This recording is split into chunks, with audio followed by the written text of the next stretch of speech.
Welcome to the Alchemy Experience podcast, where transformation isn't just talked about, it's lived.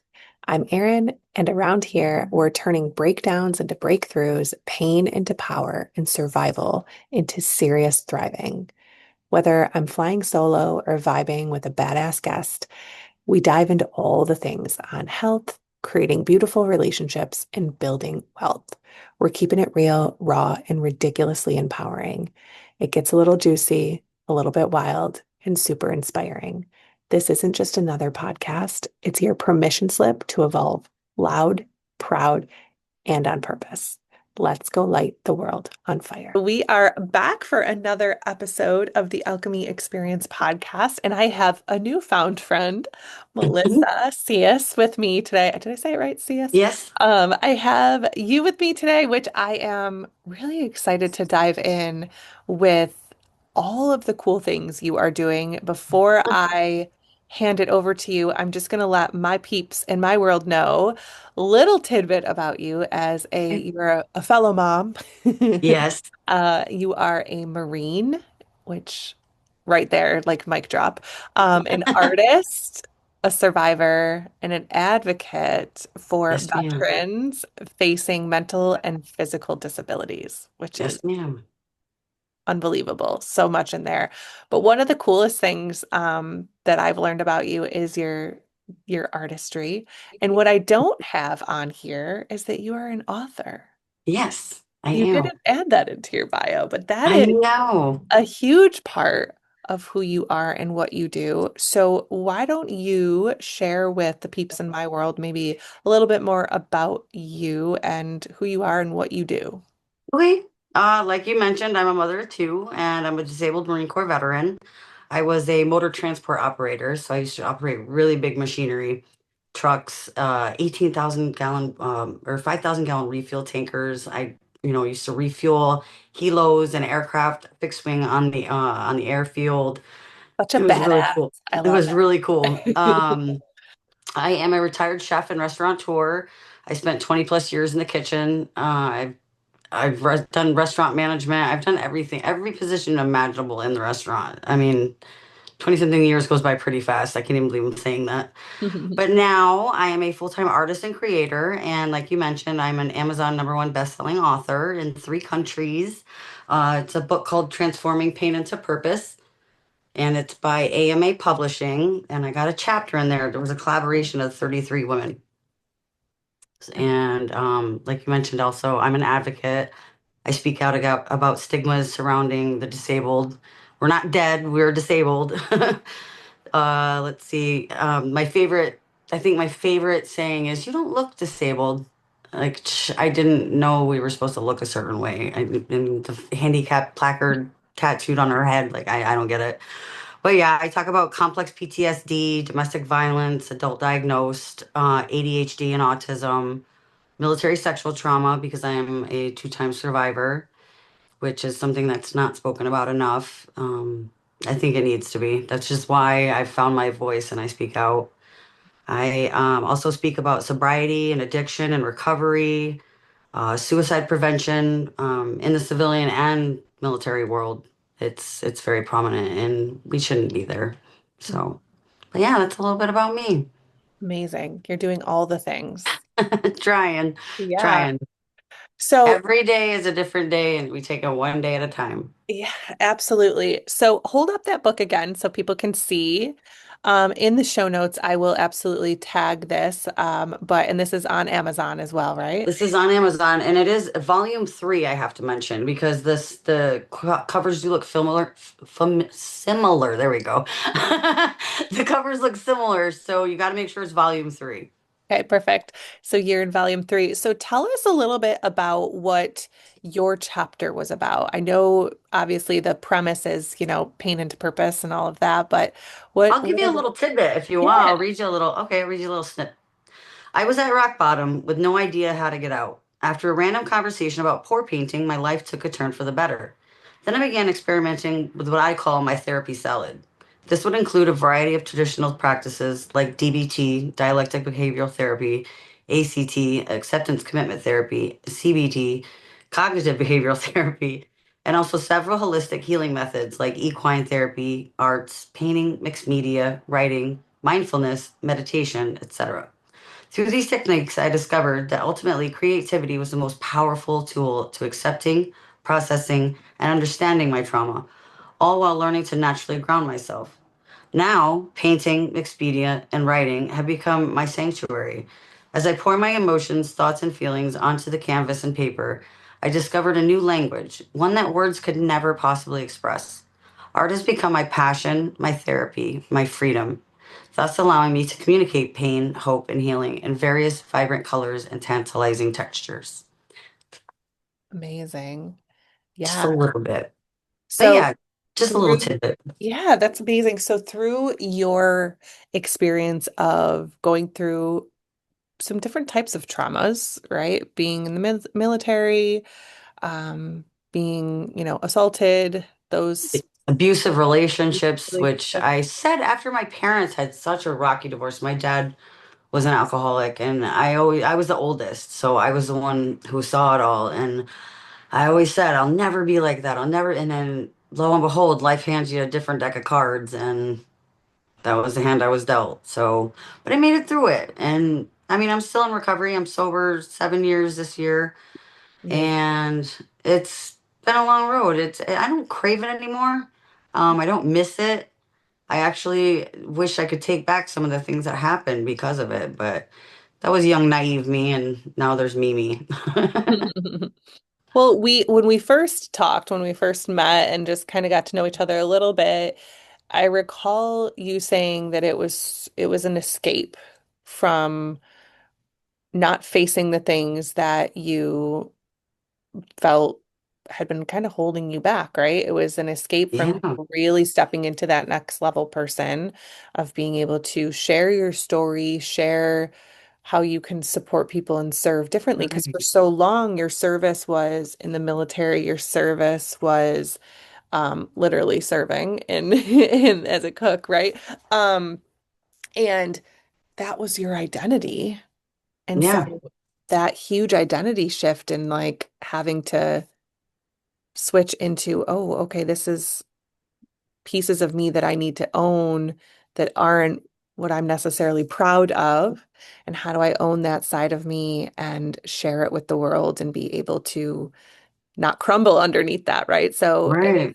it's amazing the work you're doing. And so some of it is you giving back, is you supporting others. So tell us a little bit about how you do that, not just through the book, but other ways. I donate a lot of art to different things like a group I belong to called Art for Vets, and it's a group of veterans that get together every Friday, and we do everything artistic. It doesn't have to be painting. It's mixed media. It's music. It's movement. It's spoken word, writing. There's so many different things I've gotten involved in because of that group. And then there's a place called Creative Healing Connections up in Saranac Lake here in New York, and they do retreats for women, veterans, and women with chronic illnesses and first responders. And I donated art to them. They use it as a silent auction to raise money so women can go on retreats, as Amazing. well as the Veterans Miracle Center in Albany, New York. I donated artwork for a silent fundraiser for them, or a silent auction, and ECS Psychology Services here in Saratoga. They are an equine establishment. They do equine therapy for, again, veterans, first responders. They actually have children there too. They cover a wide range of people. But yeah, these are different things that I've donated to, just to bring some light into other people's lives. And just, how can I get my artwork and my message out there if I don't give? You Yeah. know. So Yeah. So you are an artist, so you have a lot. You've shared with me some of your paintings and artwork, and some of them have stories or um, poems and things that you have mhm. that go along with them that you are creating and putting together as well. So Yes, spoiler alert, ma'am. something. Eventually, hopefully, I will have my own book out where I have my writings that go with my corresponding artwork, like the illustrations. That's my ultimate goal. I love it.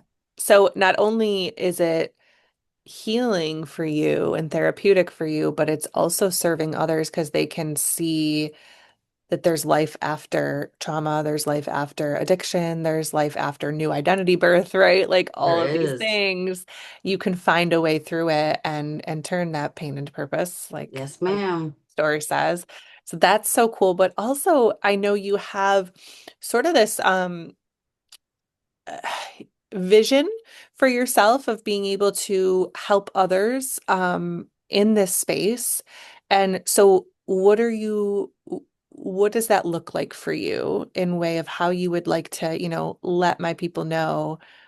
Think soon, someday soon. Once I have my feet on the ground and I can control it all. I want a place like a gallery and a place for people to come and create with me. And to realize you don't need to be an artist to create art. You can just let yourself go and give the experience a shot. It's life changing. It was life changing for me. It saved my life. If I hadn't found out about pour painting, I don't know where I'd be today. It's given me a voice. I Mhm. love it. And I just want to bring that to others. I really do. There's so much. And with the ADHD, like I said, the ADHD and the autism, I just found out about last year. So the whole self-medicating for years, now I have so many answers or so many questions and explanations for things that I didn't understand, and it's so empowering. I'd like people to see that their their rating or their diagnosis doesn't have to be their defining feature. It doesn't mean that you're, like I said, disabled. You're not dead. You can still accomplish anything anybody else can with some simple modifications. That's all. Mic drop. Your disorder does not define you, right? Like we could just end there. No. Yes, But ma'am. yeah, amazing. I'm interested to hear a little bit more because I don't know this part and whatever you feel comfortable today sharing what's on your heart around the turning point for you in your, you spoke in your chapter a little bit about rock bottom, right? Hmm. What was that for you? Because there are people listening that might be experiencing that or they're just getting out of that, but they're afraid that wasn't it, right? Like, There was a string of events that I went with. My drinking, I didn't know that that didn't mix well with meds, and I was abusing alcohol and medication together. It was a way for me to cope. I was going through a divorce, bicoastal parenting. I haven't seen my son in almost 7 years. It'll be this June or July. And it's been a really rough road. I mean, I had to fight with the VA for my rating. I had to fight with the Social Security Department. I had to fight with unemployment department. I had a workers' comp case going on at the same time because I fell at work. Um, and nobody was there. Nobody was listening to me, and I was screaming at the top of my lungs for help. And if it wasn't for the right people to come along at the right time, I would still be a drinking lush, drugging and bugging little lost soul, and I don't know, I wouldn't be who I am today. So, I mean, I'm not embarrassed to say that I had a drinking problem. I'm not embarrassed to say that I had a drug problem. I mean, it was bad, but I was hurting so bad and I didn't want to feel anything. I needed an escape. And now being sober, it's given me a way to feel these emotions and identify what it is that I'm feeling. And it's okay to feel this. It's okay to have a minor meltdown or, Jesus, I can't even get out of bed today. I can just breathe. Like it's okay. It's okay. Everybody has bad days, and even if you have a string of them, like a week goes by and Jesus, I forgot to brush my teeth, or oh my God, I hate the shower, or like I can't even face people. It's okay. I've been there, and I still to this day. I mean, I going to Walmart is a struggle, to be honest with you. The social interaction sometimes will send me into a panic attack. Like I have to know exactly what I need to get in there and get out, and like I said, then there's the whole I had somebody the other day. I have a handicap parking placard And they just the other day was like, you don't look disabled. That's why I made that comment in the beginning. I don't think it's right for anybody to judge what you don't understand. You can't see every disability. You just, that's a slippery slope. Hmm. But yeah, navigating all this, it was a hard time. But now I've got a great support system. I have all my counselors I need through the VA, my shrink, my prescribing doctor, my primary care physician, my optometry, my dental, my everything is centrally focused. So I finally have a sense of belonging and the support I need to be able to belong in that area. Mhm. It's been a long road. Yeah, so good. So good. And you said the right people at the right time. Tell us more about that. What was sort of that moment where the right people showed up? My veterans. It happened to be my veterans this time. I found the group Art for Vets, which is ran by a lady named Penny Deer, and she is my inspiration. I love this woman. She is hardcore. She was back in the Woman Army Corps before they were even integrated, males and females, and they were, you know, in proper uniform. Like you had to be skirt, and they teach you everything, how to put your makeup on, and how to. I mean, she was in the Gulf War. She was in Intel. She worked really closely with like the generals and stuff, and it just inspired me to be like, wow, if she can do this, I can do this. You know, there are people who have been through so many more things, different things. I won't say worse things. I'll say different things, battles that, and they made it through. So I figured, you know what, I can do that too. And then the reason they started this group is because we would take an art therapy class at the VA that they offered, but it's only 12 weeks. And after that, they don't do anything. And you can't take it again because there's other people they want to offer it to. So her and two other people started up this group, Art for Vets. And I happened to be taking that art. As a matter of fact, I was taking the art class through the VA. And one of the ladies in there mentioned this group. And that's how I found out about it. It was through the veteran, and then I met this group of people, mostly women, which was really empowering to me because I don't meet a lot of female veterans, especially Marines. Being a Marine Mhm. is it's the hardest branch. Anybody will tell you. And the other reason I joined is because I like the blues the best. I'm not gonna lie. It wasn't because I wasn't be a badass. It was because I like the blues. But yeah, it was instrumental. I was suicidal. I didn't want to live. I couldn't. Nobody would listen to me, and I felt unseen and unheard, and just this big, and like I didn't matter.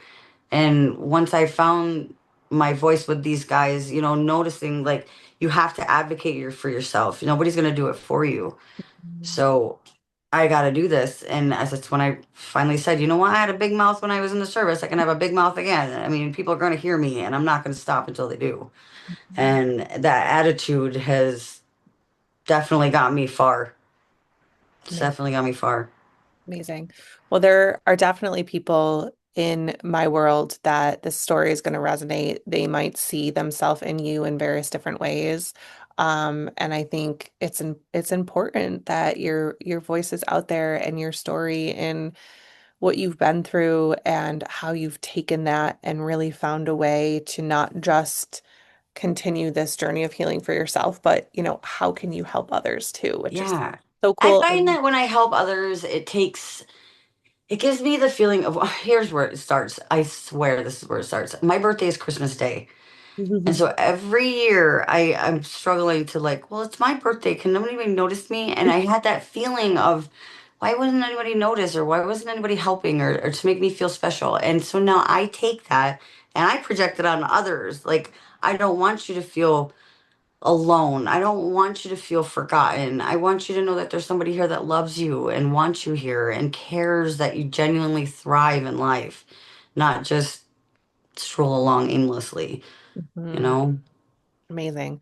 Well, your artwork is beautiful. It's Thank inspiring. you. I am excited to read your chapter as well. I'm going to definitely pick that up, and I will be sure that I put that link in the show notes. And Okay. also, where do you hang out most on social media for people to find you?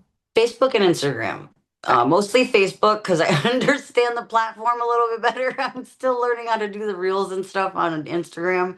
Yeah, Um, I feel like it is a generational thing. Although it is. I do love hanging on Instagram. I feel like I resonate with we found each other on Facebook. It's just, Yeah. like it's a place where I feel like people connect a little I differently. So try the LinkedIn thing. I can't keep up with it. I started a profile and I haven't updated it since. Like I can't keep track of them all. So I just kind of focus on the Facebook and the Instagram. perfect. And yeah. So I'll be sure to put those handles in the show notes as well so people can find you and follow you, Awesome. get to know Yes, if you. anybody needs artwork or wants some color in their life, give me a call. Thing. Yes. And lastly, how I like to wrap this up for anybody that I have on the show, obviously so grateful to get to know you and to have you here and share your story. But if there was like one word or one phrase that you want to leave people with today, what would that be? Resilience. Mm, Be resilient I love it. and I love go it. through life unapologetically. Don't Beautiful. apologize. Stop saying sorry. Mm-hmm. Amen to that. We don't need to. We don't need to apologize. We need to just be us. And if people can accept that, well, let them kick rocks. Yes. Moving on, right? Moving on up. Exactly. So, well, Melissa, this has been a pleasure to have you on the show. Thank you so much. Again, I will share all this information in the show notes, you guys, and be sure to follow Melissa and give her some love. So, Thank you for having me. Stay blessed, my friend. thanks for tuning in to the Alchemy Experience. If this episode lit something up inside you, go ahead and share it with someone who's ready to rise too. Be sure to subscribe, leave a review, and connect with me online on all social media at the Alchemy Experience. Because transformation loves company, and together we all rise. And hey, don't just survive this week. Thrive like you frickin' mean it. Let's go let it up. Talk soon.